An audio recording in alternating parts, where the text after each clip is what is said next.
friends, today we'll talk about William Wordsworth. This is our second video about William Wordsworth. तो let's start William Wordsworth. कल हमने इनकी life के बारे में पढ़ लिया था और इनके वर्क्स लिरिकल बैलेड हमने कर लिया था. इसमें जो पोएम्स थे 2 poems we are 7 and idiot boy हमने कंप्लीट कर लिया था. आज हम करेंगे टिंटन अबे. ओके, तो let's start William Wordsworth Tintern Abbey. Full title है Tintern Abbey lines written and composed a few miles about Tintern Abbey on revisiting the bank of the Wye during a tour of July 13, 1798. ये इसका full title है Tintern अबे का, तो आपको याद रखना है. This is also very important. And Wordsworth along with his sister दौड़ते विजिटिंग द एंशिएंट अबे इन द समर ऑफ 1798. अपनी बहन के साथ वो 1798 में समर के टाइम पे टिंटन अबे में एक प्लेस का नाम है ये, वहाँ पे गए थे. Wordsworth has already visited this same place 5 years earlier in the August of 1793. ये 5 years अर्लियर भी इधर जा चुके थे इस प्लेस पे. ओके, तो ये कब गए थे वो भी पूछा जाता है. तो इन द अगस्त ऑफ 1793 ये पहले जा चुके थे 5 साल पहले in the August of 1793. And in this he is talking about the change in the अबे. जो चेंजेस वहाँ के प्लेस में हुए हैं उनके बारे में बात कर रहे हैं. When he is talking about this अबे he said I was impressed when I visited this place and now it looks. वो बोलते हैं कि भाई जो मैंने देखा है उससे मैं बहुत ही ज़्यादा इम्प्रेस हुआ हूँ. मैं इस प्लेस पे विज़िट करके बहुत ही ज़्यादा मुझे जो चेंजेस दिखे हैं, जो ये दिख रहा है वो बहुत ही अच्छा लगा. It talks about the nature, look and philosophical ideology of Wordsworth.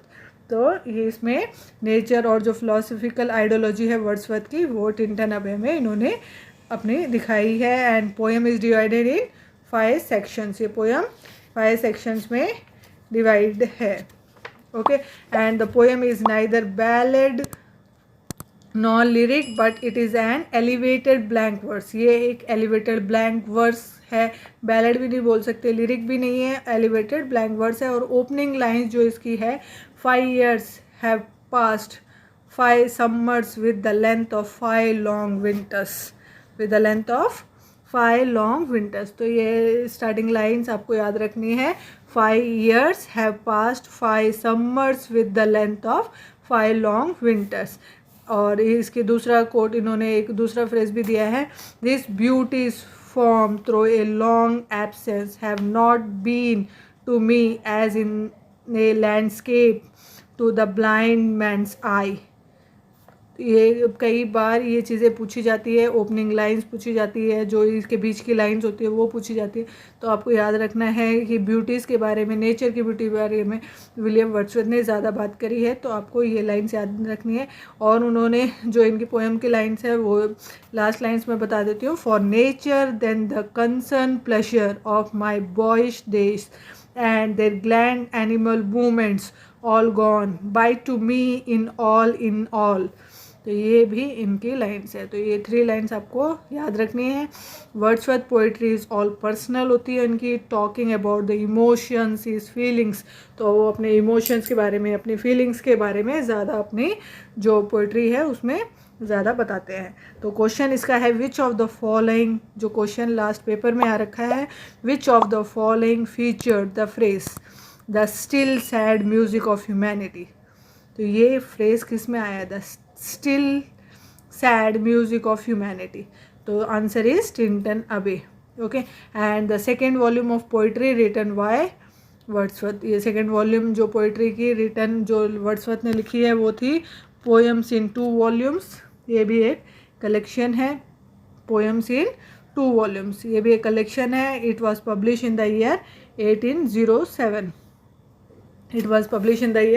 1807. And Lord Byron has written a review of this poetry collection saying that Lord Byron ने इसका रिव्यू देते हुए बोला है, mister Wordsworth ceased to please clothing his ideas in language not simple but puerile. Puerile का मतलब होता है means child written. And thus it does not like this poetry I does not like this poetry collection at all. उन्होंने बोला है कि ये puerile मतलब एक चाइल्ड रिटन ऐसा लग रहा है कि बच्चे ने लिखी है, तो इसलिए मैं उनकी पोइट्री को ज़्यादा लाइक नहीं करता। ये बात किसने बोली थी? Lord Byron. तो आपको याद रखना है, इसमें लिखा नहीं है तो कई चीज़ें, हर चीज़ नहीं होती, लेकिन मैं आपको लास्ट में स्लाइड्स जो प्रोवाइड करवाऊँगी तो उन स्लाइड्स में ये चीज़ें ज़रूर मेंशन होएगी।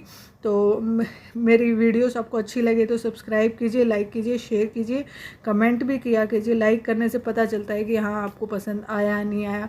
तो बेल आइकन भी ज़रूर दबाना ताकि नोटिफिकेशन डेली के आपको मिल सके और आपका प्रिपरेशन अच्छे से हो सके।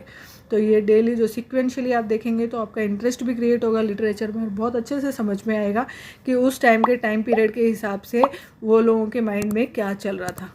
ओके किस किस चीज़ में, जैसे कि अभी नेचर की रोमांटिक एज हम क्यों बोलते हैं कि नेचर की तरफ जा रहे थे लोग, तो क्योंकि इंडस्ट्रीज ज़्यादा हो गई थी तो पोल्यूशन ज़्यादा हो गया था, उसके वजह से नेचर्स की तरफ जा रहे थे तो नेचर के ऊपर लिख दिया। तो वही चीज़ इसीलिए बोलती हूँ कि सिक्वेंशली ज़्यादा देखिए तो बहुत अच्छे से समझ में आएगा। तो आपको याद रखना है कि इस पोएम के बारे में लॉर्ड बायरन ने बोला था कि mister Wordsworth sees to please clothing is ideas in language not simple but puerile, मतलब वो चाइल्ड की तरह लिखते थे और उनको वो लॉर्ड बायरन है वो बोलते हैं कि मुझे आपका कलेक्शन पोइट्री ऑफ कलेक्शन बिल्कुल भी पसंद नहीं आया। तो इनका जो पोएम्स इन 2 वॉल्यूम्स है उसका फर्स्ट जो पोएम है वो है resolution and independence. Resolution and independence, it is also called as leech gatherer, इसको लीच गैदरर भी बोलते हैं। तो एग्ज़ाम में कई बार लीच गैदरर भी आ जाता है, तो आपको ये याद रखना है। In this poem Wordsworth encounter a leech gatherer near his home in the Lake District of England. तो वो एक उससे लीच गैदरर से मिलते हैं अपने घर के पास नियर द लेक डिस्ट्रिक्ट, वो लेक डिस्ट्रिक्ट में रहते हैं ना विलियम वर्ड्सवर्थ, वहाँ पे उनको एक लीच गैदरर मिलता है। This poem talk about the ideas of philosophical happiness and sadness and the narrator of this poem takes pleasure when he is looking at the natural sight, and then he is also contemplating at philosophical issues that happiness has a twin pair with sadness। तो ये philosophical happiness की बात कर रहे हैं इसमें, sadness की बात कर रहे हैं इसमें, और pleasure when he is looking at the natural side, जो खुशी मिलती है, जो एक सुकून मिलता है उसकी बात करते हैं इसमें जब आप नेचुरल साइड जो नेचर की तरफ देखते हैं। Eventually this wanderer comes upon an old man who is looking for leches, और वो जो ओल्ड मैन है वो लीचेस को लेने आया है। This poem talk about the poet and art of writing poetry. तो ये पोएट के बारे में भी बात कर रहे हैं इस पोएम में, और आर्ट ऑफ राइटिंग एक कला, जो लिखने की एक कला, उसके बारे में बताते हैं। And he is trying to draw similarity between leech gatherer and writing poetry. ये सिमिलैरिटी बता रहे हैं कि what is common. Leech gatherer भी कोई चीज़ लीच को इकट्ठा करता है, वैसे ही पोइट्री में भी वो अपने इमोशंस, अपनी फीलिंग, सारी चीज़ें इकट्ठे करके एक राइटिंग के थ्रू हम तक पहुंचाने की, ऑडियंस तक पहुंचाने की कोशिश करते हैं, रीडर्स के पास पहुंचाने की कोशिश करते हैं। तो ये एक सिमिलैरिटी बता रहे हैं कि कैसे जैसे लीच गैदरर घूमता है, वैसे ही जो राइटर होता है वो भी अपने आसपास जो नेचर होता है उसको देख के उनमें से कुछ चीज़ें ग्रैस्प करके हम तक पहुंचाने की कोशिश करते हैं। And the speaker resolves to think at the end that, तो उसके बाद में लास्ट में वो बोलते हैं whenever he has a doubt characteristics as a poet and whenever he has a doubt on his ability he will think for a leech gatherer.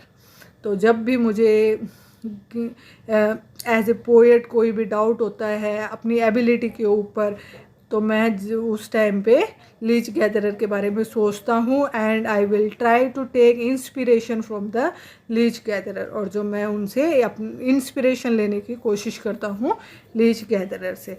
तो इसमें किस टाइप के क्वेश्चंस आए थे एक बार क्वेश्चंस देख लेते हैं।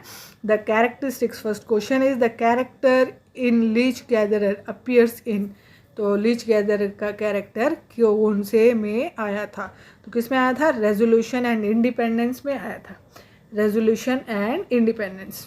Okay, next question is William Wordsworth had a deep influence on Thomas Hardy. According to Hardy, a particular poem by Wordsworth is his best cure for despair. Despair मतलब sad का एक best इलाज है उनकी poetry. तो किसने बोला था? William Wordsworth. Had a deep influence था उनके ऊपर किसका? थॉमस हार्डे का. और अकॉर्डिंग टू हार्डे, हार्डे के अनुसार a particular poem by Wordsworth is his best cure for despair. तो किस में ये बात हुई थी? रेजोल्यूशन एंड इंडिपेंडेंस और लीच गैदर की बात वो कर रहे हैं. ओके. एंड नेक्स्ट हम बात करते हैं डेफोडिल्स. ये बहुत ही बचपन से हम इसको पढ़ते आए हैं. 9th-10th क्लास में डेफोडिल्स आता है और बहुत ही इंटरेस्टिंग पोएम है. अदर टाइटल है इसका I wander lonely as a cloud. I wander lonely as a cloud. तो ये इसका जो टाइटल है अदर डेफोडिल्स का ही अदर टाइटल है. ओपनिंग लाइन जो इसकी है वो है I wander lonely as a cloud that floats on high over wheels in hill when all at one I saw a crowd, a host of golden daffodils. तो ये इसकी opening lines है. कई बार ओपनिंग लाइन्स दे के हमसे पूछा जाता है कि किस राइटर ने लाइन्स लिखी है और कौन से राइटिंग की ये लाइन्स है, तो आपको याद रखना होता है. और this poem is inspired by an event which happen on 15th of April 1802. ये एक इवेंट उनकी लाइफ में हुआ था 15th of April 1802 में, when Wordsworth and his sister Dorothy came across in a lot belt of daffodils. तो बहुत सारे डेफिडल्स के बीच में से वो जब उनको गुजरना पड़ा था तो उस टाइम पे उन्होंने ये दिमाग में आया. The poem is romantic in its nature. Poem romantic है अपने नेचर में. And because it is based on the principal that poetry spontaneous overflow powerful feeling recollected in tranquillity. ये लाइंस तो बहुत ही इंपॉर्टेंट है, बहुत बार पूछी जाती है कि spontaneous overflow of powerful feeling recollected in tranquillity ये किसने लिखी है? तो आपको याद रखना है विलियम वर्ड्सवर्थ ने. ओके. तो ये था डेफोडिल्स के बारे में एक शॉर्ट रिव्यू. और ये नेक्स्ट है इमिटेशंस ऑफ इमॉर्टैलिटी. ये मैं अपने टेलीग्राम ग्रुप में डाल दूँगी, तो आपको ये जो नोट्स अभी जो मैं दे रही हूँ ये PDF के करके मैं अपने टेलीग्राम ग्रुप में डाल दूँगी. तो आपको लिंक भी उस दे दूँगी डिस्क्रिप्शन में, तो आप टेलीग्राम ग्रुप में जाके अपना ये सारे नोट्स जो भी अभी हम कर रहे हैं वो आपको वहाँ से मिल जाएंगे. तो नेक्स्ट हमारा इमिटेशंस ऑफ इमॉर्टैलिटी. और प्लीज़ सब्सक्राइब कीजिए ताकि मोटिवेशन मिले और ज़्यादा से ज़्यादा हमें आगे और बढ़ने की और आपके लिए अच्छे से अच्छा करने की हम कोशिश करते रहें. तो नेक्स्ट है imitations of immortality. It is written in 2 parts. ये 2 parts में लिखा गया है imitations of immortality. And the first part is completed in 1802. First part कब कंप्लीट हुआ? 1802 में. And he send this copy to Coleridge. और उन्होंने ये कॉपी कॉलरिज को भेजी. Who responded by writing dejection in odd.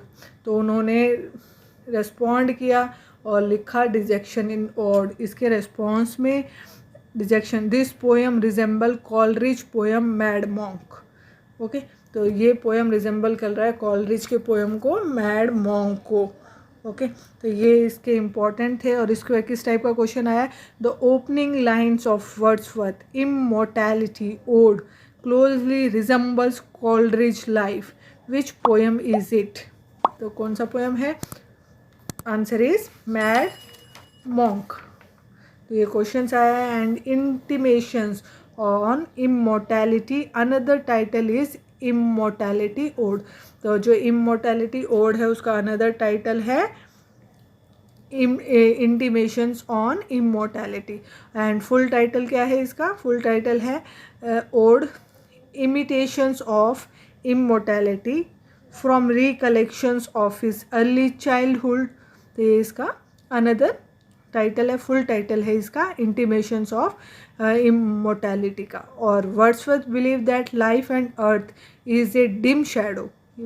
Life और अर्थ दोनों है वो एक डिम शैडो की तरह है. जैसे कि society and corruptions okay over power us. जो सोसाइटी और करप्शन ने हमें ओवर पावर कर रखा वैसे ही.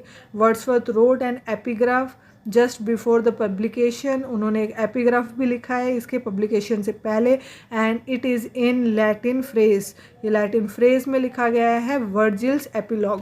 तो वर्जिल्स एपिलॉग लिखा गया है, उन्होंने इसमें लिखा है let us sing a somewhat loftier song, let us sing a somewhat loftier song. So this is written by Wordsworth. The next is Ode to Duty. The next is Ode to Duty, and this Ode to Duty is talk about the principles of mortality.